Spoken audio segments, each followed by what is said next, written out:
Everyone, today we're doing something a little different and talking about the authorship of Genesis. Now, tradition says that Moses is the author of this book.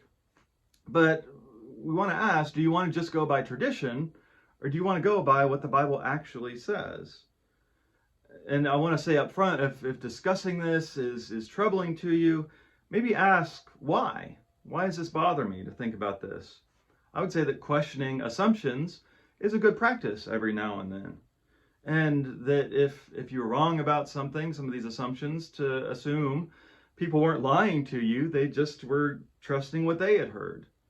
And whatever we believe about this, it's still scripture, regardless of what human author was involved. So listen to this with an open mind and see what you think. One thing to note is that the actual text of the book of Genesis is anonymous. In fact, a lot of biblical books are. And so it's our subject headings and things that will include an author. It's not in the words themselves. And we also have to recognize some cultural distance. This was an oral culture where they would pass down stories for a long time before writing them down. We live in a written culture where we write things down constantly, especially now that we have phones and we can tweet about it the second it happens. And so that doesn't mean that when it was written down was when these stories were created, right? Who knows how long they were passed along through different people. There's actually a lot of examples in the book of Genesis that reflect a time period well after the time of Moses. For example, in chapter 12, it says, "At that time the Canaanites were in the land," which implies at this time they're not. Which would be, Moses dies before they enter the land again and do the conquest. In chapter 14, verse 14, it makes reference to the city of Dan, which was not renamed from Leshem until the conquest. We see that in Joshua 19. We heard yesterday about Shechem committing an outrage in Israel, which again sounds like later when they're established. Chapter 36 talks about the kings who reigned over Edom before any king reigned over the Israelites. Implies Israel does have a king when this is written. And over through the book, there's this phrase, "to this day," which sounds, again, later when they're back in the land as an established nation. And so the most common theory is that Genesis is the work of a writer or editor who collected and retold all of Israel's stories.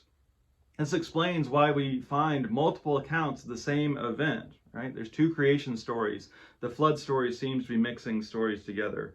We have multiple accounts of Abraham's covenant, multiple accounts of Abraham passing Sarah off as his sister. We also see different names used for God. That probably shows you which traditions are which. Some will say Yahweh, the divine name. Others will just use a generic term for God. And in fact, that other tradition says that God's name was not revealed until God revealed it to Moses in Exodus 6. Really, this idea of it being multiple accounts that are edited together or from different authors, different traditions, is just like how we have four Gospels, who are all collecting and reorganizing stories about Jesus for their communities. And these editors, it seems like they were more interested in keeping these multiple traditions than just telling one single cohesive story. Right? They wanted to keep what had been handed down to them through the people. Okay, so why does this matter?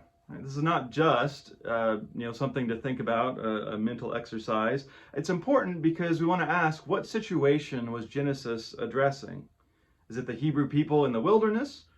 Or is it under the time of the monarchy? Or, as I think is most commonly assumed, it was during the exile, when they had been taken out of their land and were questioning, who are we as God's people? Let's go back to the Genesis of Israel and figure out where we've gone wrong. You see, Genesis is not giving objective history.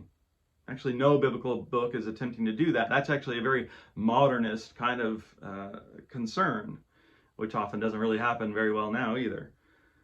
The question is, what does then mean for now? How the stories of God's work in history should always be told if we believe that God is still at work today.